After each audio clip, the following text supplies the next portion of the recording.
یہ ایک بہت بڑا تصادم آنے والا ہے، جسے کہ بائبل کے ماننے والے کہتے ہیں آرمگیڈون، بہت بڑی جنگ۔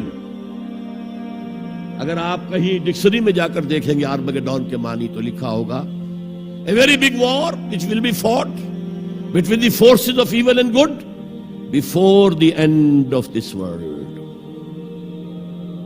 اور حضور کی احادیث میں الملحمۃ العظمی، عظیم ترین جنگ، الملحمۃ الکبریٰ، سب سے بڑی جنگ، اور اس میں یا تو ایک طرف ہوگا نیو ورلڈ آرڈر، وہ چاہتا ہے گلوبل ہو جانا، اور یہ حقیقت میں جیو ورلڈ آرڈر ہے۔ عیسائی دنیا اس وقت یہودیوں کے پنجے میں، شکنجے میں ہے۔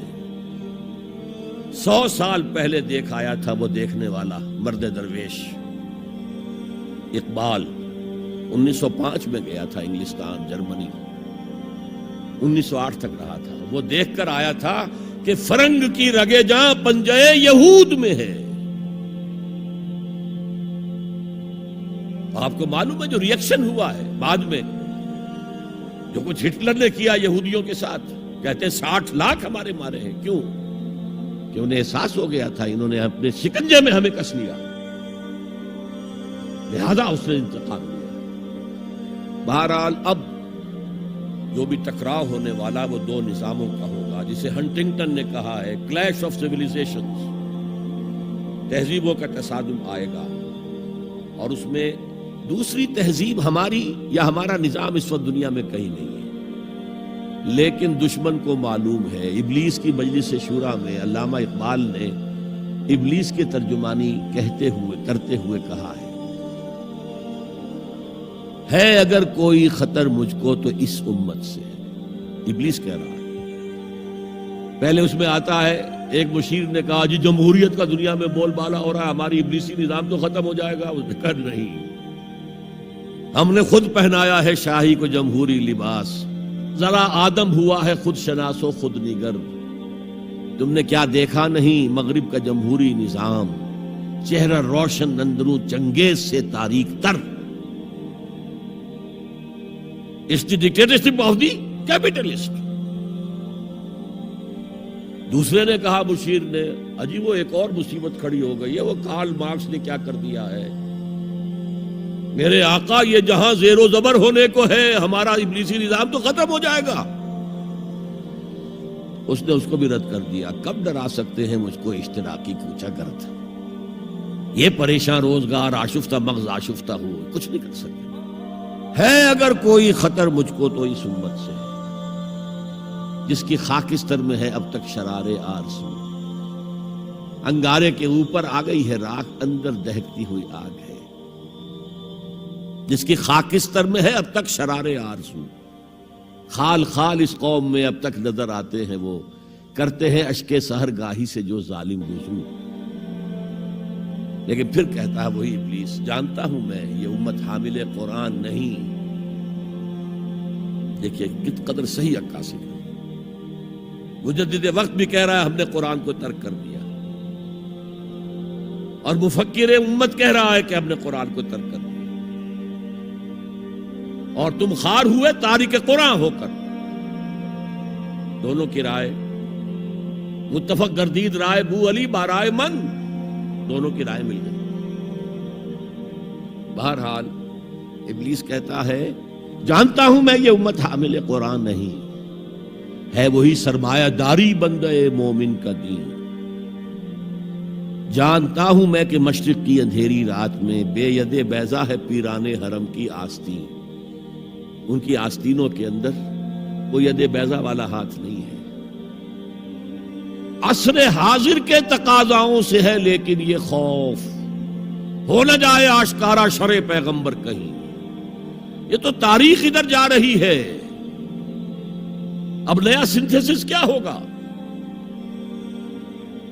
ملوکیت ختم ہوئی، جمہوریت آئی، جمہوریت نے کیپٹلزم کی شکل اختیار کر لی، اس کا جواب کمیونزم میں آیا، کمیونزم نے ڈکٹیٹرشپ کی شکل اختیار کی، وہ بھی آج بڑھ چکا ہے۔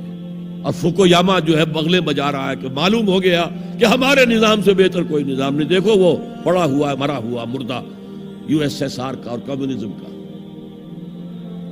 لیکن عصر حاضر کے تقاضاؤں سے ہے، لیکن یہ خوف ہو نہ جائے آشکارا شرع پیغمبر کا۔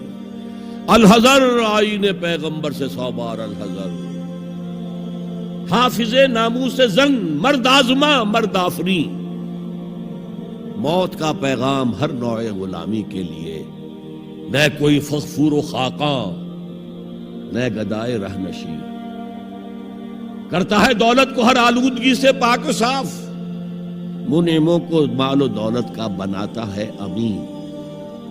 اس سے بڑھ کر اور کیا فکر و نظر کا انقلاب، بادشاہوں کی نہیں اللہ کی ہے یہ زمین، ان الارض للہ۔